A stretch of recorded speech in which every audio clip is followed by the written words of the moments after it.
So, another juicy question, Dan. Oh no, are you stuck? No. You want me to move? Nah. Okay. You good? Yeah. One day we'll have a bigger studio. And you like the comfy cozy feel of a bathroom?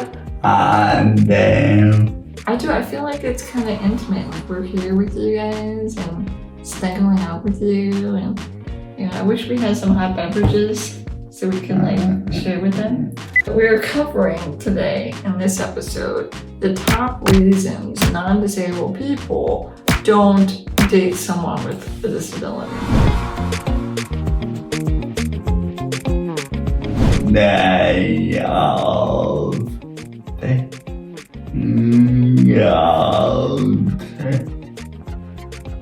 Different goals. Really? You think so? Yeah. Well, maybe to that is that there are just not a lot of disabled people out and about. You won't find us in large numbers in the workforce, that's for sure. You won't find us in large numbers at bars and nightclubs. People with disabilities right now are like, are you kidding me? I'm like totally clubbing it. Hopefully not nowadays, guys, because it's COVID times. But I get it, okay? I know some of us are very active. Dan just loves bars, but we're just not in as many public spaces as I think we ought to be. I mean, there are lots of people with disabilities. Now, mind you, there are going to be also people around that have a disability, but it's invisible. People don't know about it, and they may not even be talking openly about it. Non-disabled people, you could say in their defense that, well, I just never met one. I mean, most people have come across in their lives other people with disabilities. So I don't think this is a super great excuse, but it's one that I could see being mentioned. What's another reason, Dan? Because you did say that you were hesitant already with the disability. I mean, this is an important point to make. Even people with disabilities have an issue with dating someone with a disability, and likely these reasons would also apply. So what was your hesitation? Why? Well, I wanted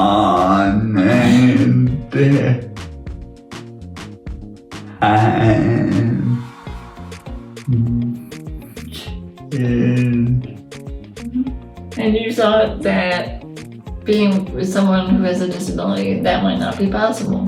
Right. I think a lot of people who have very little experience with disability and a potential romantic partner with a disability might think that. They might think, I don't know if she could be a mother, or if it's a guy, I don't know if this would work, and there could be this confusion.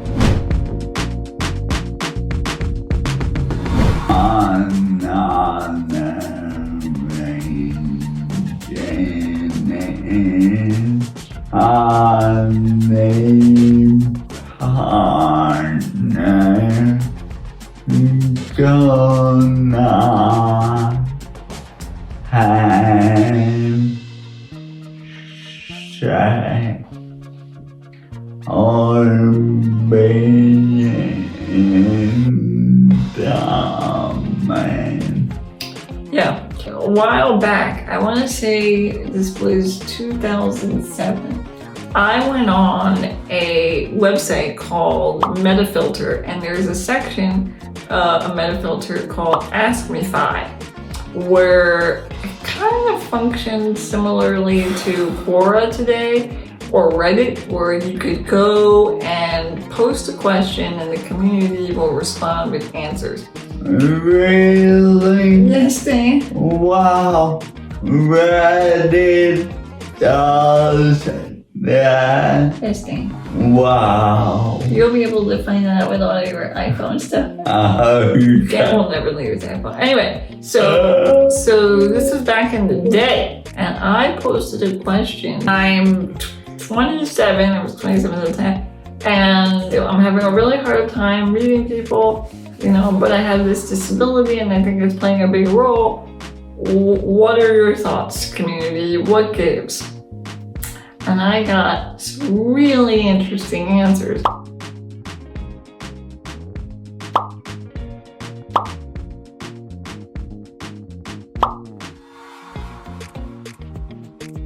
I've heard this from a lot of other friends of mine who have disabilities, where people would even say or ask them, like, can you have sex? I mean, how inappropriate is that? But let's just set the record straight, folks. Okay, and we talked about this in the top misconceptions of people with disabilities episode. Yes, okay, most people with disabilities can have sex. I'm not saying all of them, but like vast majority. It's a top reason, and it doesn't need to be there. All right, what's the last reason you think, Dan, we recover? I'm forgot. Please tell me. That it's too difficult. Yup. It's too much of a burden. It's too hard. Probably if I aggregated the types of responses I got from that experience or that posting, that probably would have been number 2 after the sex thing. Is that people make comments such as, well, how would we get into my car and drive to the movies? Or what if I wanted to go skiing for the weekend? How would my partner do that? And this is a big one. And I think that this is a reason that comes into play even amongst people with disabilities who are considering other people with disabilities as a partner. And I'll tell a little side story. When I was in my 20s, my good friend Angel was doing a survey. She sent me this survey, and it was only for people with disabilities to take. And one of the questions was, would you date someone with a disability? And I paused, and I thought about this. Had it been asked of me like 10 years prior, I may have said no. But in that moment, I realized that no, to have answered no, I wouldn't, would be hypocritical. And so I answered yes. When did you come to terms with being okay with dating someone? Because I wasn't Dan's first girlfriend, that's for sure. So you had other girlfriends who had disabilities. Yes. And others who didn't. Yeah. Dan was a bit of a player.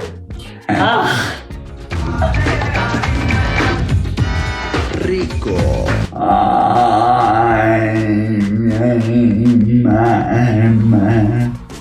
being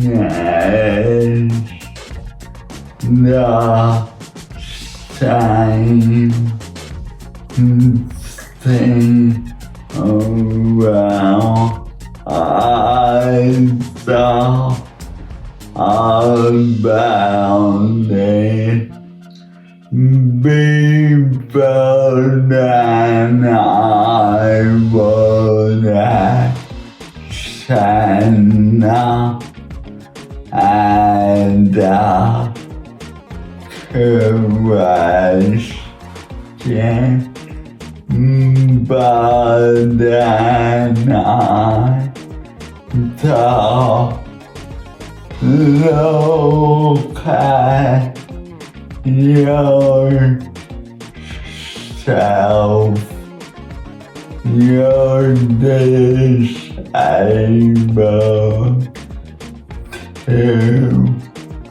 and you will make it work if you love her and disability and all is mute.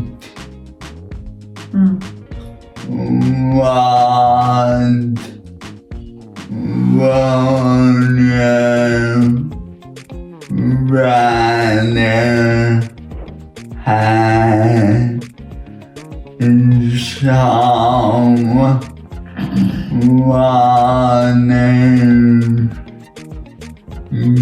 gorgeous beyond belief, but you cannot talk to or what I got now is gorgeous, but someone I can talk to. Thanks, King. Someday. It comes down to what is the connection that you have with this person. And you can have a physical connection with someone and an emotional connection with someone, even if their body doesn't work the same way as yours. And so if you close yourself off to that opportunity, then you may never find love. So I hope this episode was helpful for you to broaden your thoughts about the possibility of having a romantic partner with a disability.